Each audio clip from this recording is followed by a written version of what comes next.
It was a quiet Saturday morning when John, a seasoned police chief with over 2 decades on the force, found himself staring down 2 men in ill-fitting uniforms at his doorstep, claiming they were there to arrest him.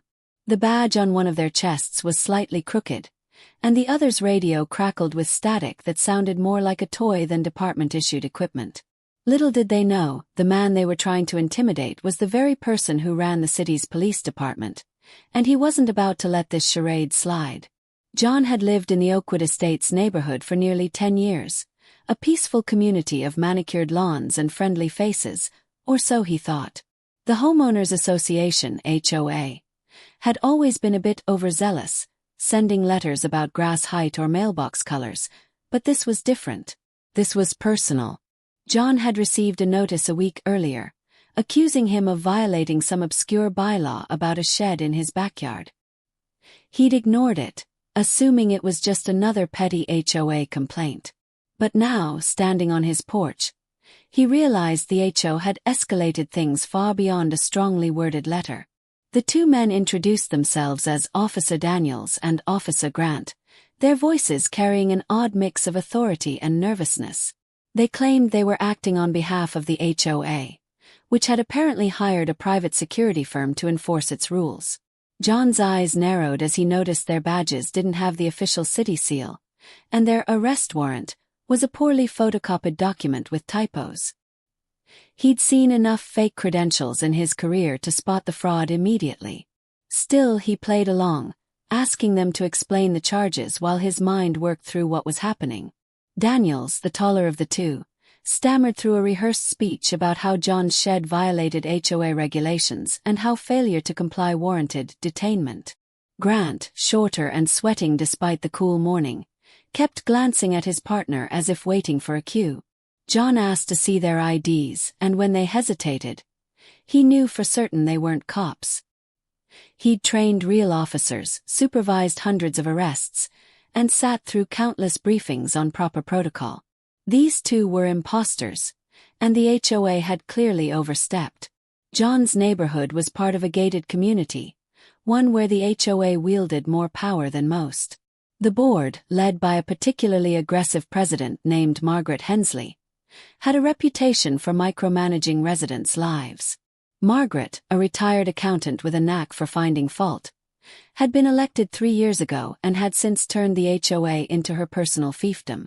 She'd implemented rules about everything from fence heights to the acceptable shade of mulch in flower beds.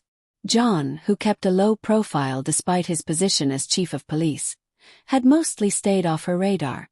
But the shed, a small, unobtrusive structure he'd built for his gardening tools, had apparently become her latest obsession.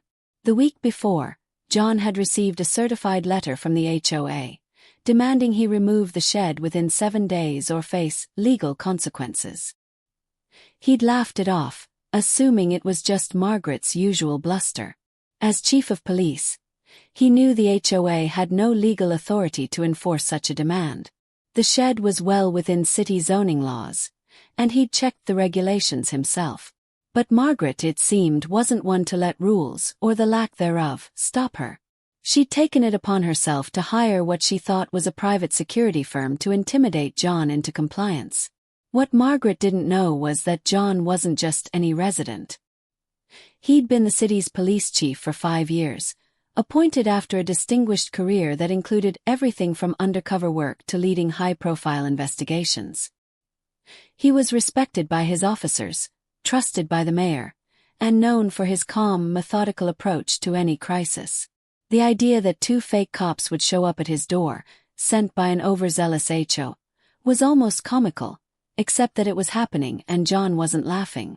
As Daniels and Grant stood on his porch, John casually leaned against the doorframe. His demeanor relaxed but his eyes sharp. He asked them which precinct they were from, knowing full well they wouldn't have an answer. Daniels mumbled something about a special unit, while Grant shifted uncomfortably, his hand hovering near a holster that looked more like a costume prop. John decided to turn the tables. He pulled out his phone and dialed the non-emergency line to the police department, requesting a patrol car to his address. He didn't mention he was the chief, just that he had a situation involving possible impersonation of law enforcement. Within 10 minutes, a real patrol car pulled up, and 2 officers John recognized immediately stepped out. They were young, eager, and well-trained, having come up under John's leadership. The fake cops, now visibly nervous, tried to backtrack, claiming it was all a misunderstanding. John stepped forward, showing his badge. Not the one he carried daily, but the official chief's badge he kept in a drawer for formal occasions. The look on Daniel's and Grant's faces was one of pure panic as they realized their mistake. The real officers detained the imposters, who quickly admitted they were hired by a company called Secure Home Solutions, which had been contracted by the HOA. They weren't cops at all, just private security guards told to act official and scare John into complying. They didn't even have legal authority to detain anyone, let alone arrest them. The patrol officers took their statements, and John instructed them to bring the men to the station for further questioning. He wasn't about to let this slide, but he also wanted to get to the bottom of who had orchestrated this stunt. By that afternoon, John was at the police station, sitting in his office and reviewing the case. Secure Home Solutions, it turned out, was a shady outfit with a history of complaints for overstepping their authority. They'd been hired by Margaret, who had apparently convinced the HOA board that extreme measures were necessary to maintain the neighborhood standards. John called a meeting with his deputy chief and the city attorney to discuss the legal implications. Impersonating a police officer was a serious offense, and the HOA's actions could expose them to civil liability as well. Margaret, when contacted, was defiant. She claimed she had no idea the security guards would pretend to be cops and insisted she was only trying to protect the community. But John wasn't buying it. He'd dealt with enough people trying to dodge responsibility to recognize a weak excuse. He requested a copy of all HOA communications related to his shed and discovered a paper trail of emails between Margaret and Secure Home Solutions, explicitly instructing them to use authoritative measures to ensure compliance. It was clear she'd known exactly what she was doing. The next day, John attended an emergency HOA board meeting, called after news of the incident spread through the neighborhood. Residents were outraged, not just at the fake cops but at the HOA's pattern of overreach. John, still in his role as a resident rather than chief, spoke calmly but firmly. He laid out the facts. The HOA had no legal authority to enforce its rules through intimidation, and their actions had crossed into criminal territory. He didn't reveal his position as chief until the end, when Margaret tried to interrupt him with another excuse. The room went silent when he mentioned his title, and Margaret's face turned pale. The fallout was swift. Margaret resigned as HOA president within the week, pressured by the board and angry residents. Secure Home Solutions faced an investigation, and the 2 fake cops were charged with impersonation and released on bail, pending a court date.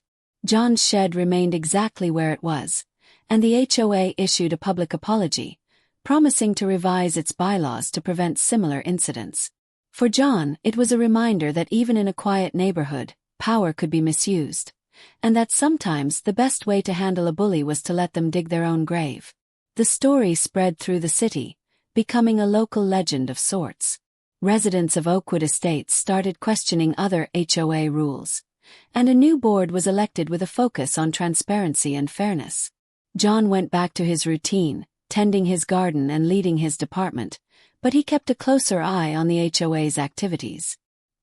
He'd learned that even the smallest battles could reveal the biggest truths about people, and that being the chief of police didn't mean you were immune to neighborhood drama. It just meant you were better equipped to handle it. The incident left a lasting impact on the community, sparking discussions about the balance between rules and personal freedom. For John, it was just another day in a career built on staying calm under pressure. But for the HOA, it was a lesson they wouldn't soon forget. Never underestimate the person you're trying to intimidate, especially when they're the one who writes the book on law enforcement.